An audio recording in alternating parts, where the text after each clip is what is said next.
God will heal you if you understand the soul. In our sacred scripture, God tells us, however serious an illness will become, I never say it will not be cured.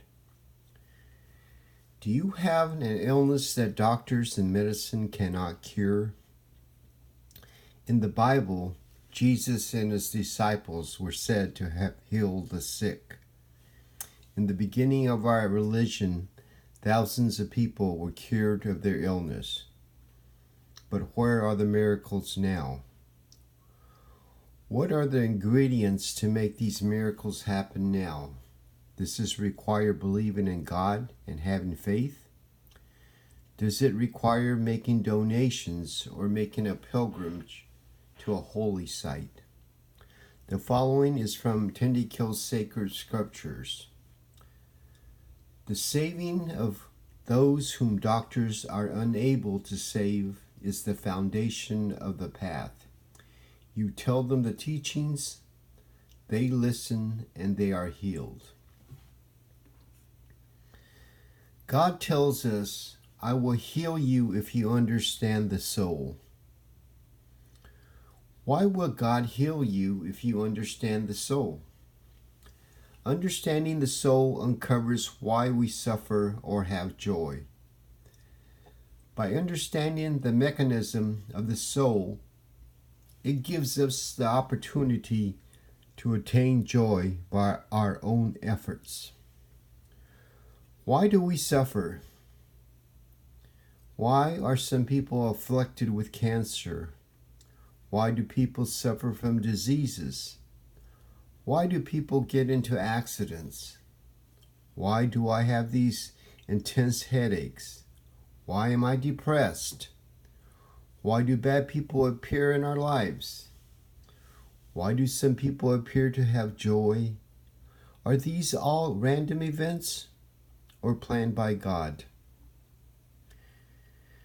God tells us that these events are not random or created by God. God has been a spectator since the creation of mankind, but will begin to help us understand the soul. Though until now, God has never come out into the open, no matter what unpleasant occurrences one experiences. God tells us that it is our own soul that brings upon joy or suffering to us. Above all else, guard your soul, for everything you do flows from it. God sees our ominous future by looking at what our souls have collected. God tells us that we have all sinned and tells us we do not understand the soul. Looking all over the world and through all ages, I find no one who understands the soul. God tells us that it is our own souls that monitors our actions by collecting and storing our merits and demerits, and it eventually releases them as joy or suffering back to us. We reap what we have sowed. What is the soul? The soul has also been called the heart or the spirit.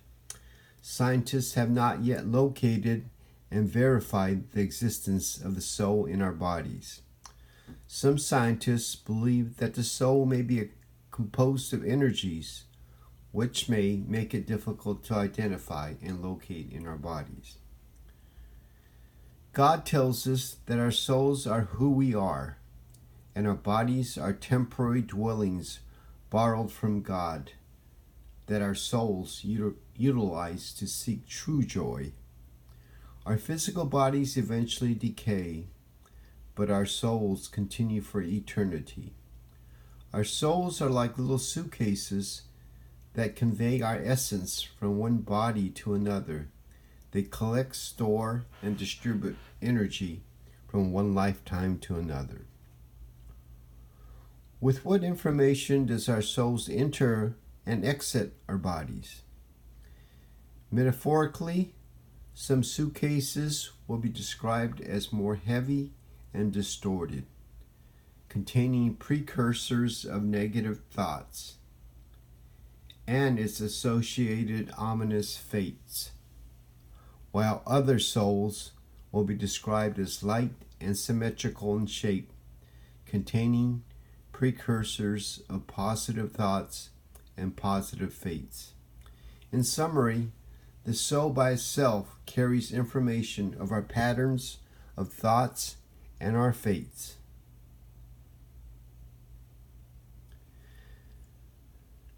By what mechanism does the soul operate? Upon entering our developing bodies, the soul programs our minds with our previous thought patterns from our past life.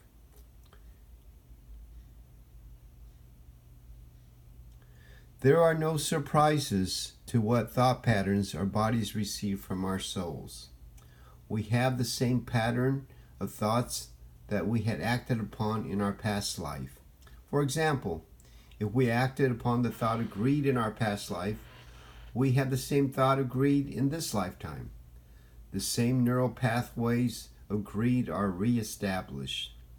One can say that our souls, upon entering our bodies, create and restore our individualized minds. The soul also contains the precursors of our fates that were created by acting on our good or evil thoughts. These fates surrounding the soul are eventually released back to us as joy or suffering. We reap what we have sowed. For example, if we acted upon the thought of greed in the past, the soul will bring upon sufferings and obstacles back to us to remind us of these thoughts. One can say that our fates are closely associated with our current neural pathways or thoughts, since it is these same thoughts that we had acted upon in the past. God reminds us that there is no one who is essentially evil. It is only because there are paths of the mistaken mind. The mistaken mind consists of the thoughts of greed, arrogance, regret, and self-love. When we act upon these thoughts, we bring upon sufferings to others. But unknown to most people, the soul keeps account of our evil actions and will bring upon its own justice in time. Some will call this karma or inen. What do we do when our karma brings upon suffering? Most people will direct their anger, temptations, or emotions elicited from these sufferings at the direct source, which could be an angry coworker, stranger, spouse, or even God. But if we understand the soul, we acknowledge that it is our own evil thoughts that elicited these negative emotions and temptations upon us. Our efforts will be directed to calm our minds and ponder our evil thoughts. Therefore, not acting upon what emotions were elicited by our evil thoughts. By this process, the neural pathway of the evil thoughts become less prominent, and the emotion or emotions they elicit will also decrease. This is how we purify our minds. Many people would believe that fate delivered by the soul is not desired, but it actually helps us realize that the real source of our sufferings originated from our own minds. It is these evil thoughts that elicit anger and other emotions that tempt us to act upon any obstacles, temptations, and memories that we recall. It is our own evil thoughts of greed, arrogance, regret, and self-love we must continually attempt to eliminate from our minds. What happens when we act on our evil thoughts? When we act on our evil thoughts, more evil thoughts are created in our minds. The neural pathway for these thoughts becomes stronger, and the emotions they elicits become stronger to resist. This causes us to continually act upon our evil thoughts, causing more demerits, which our soul collects. The soul eventually releases these demerits as fate. The cycle of suffering will continue until we understand the soul. When we ponder and do not act on the emotions our negative thoughts bring upon, there are no negative thoughts created and no demerits that the soul collects. Eventually, by this process of not acting on our evil thoughts, when our souls manifest sufferings, we can purify our minds and our souls, where only positive thoughts emerge from our minds and joy flows from our souls. Understanding the soul explains how causality, inen, and karma function as nature's justice. When we understand the soul, we realize that our present obstacles are the results of our own past evil actions that we may not recall. We should not become angry at the messengers of our souls. Do not blame your spouse, co-worker, strangers, or even God. We must look within our minds to understand why our souls have delivered these obstacles.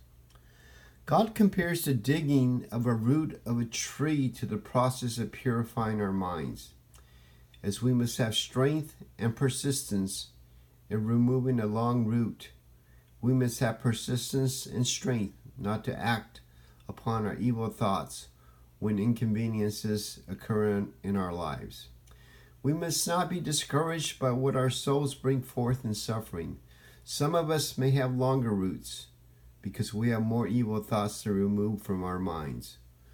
When we purify our minds, our souls will bring upon only joy. By understanding the soul, by our own efforts, we can live a joyous life. God tells us that God is not a spectator anymore, but will begin to work to have the world understand the soul. God tells us in our sacred book, the sick must not be left to suffer. I trust none of you will leave the sick to suffer. Those whom doctors consider to be beyond their help will merely be left to die. Saving such people is called the basis for the teaching. The healing of the body is of a primary concern when we are sick. Most of us will give up our material wealth in order to be healthy again.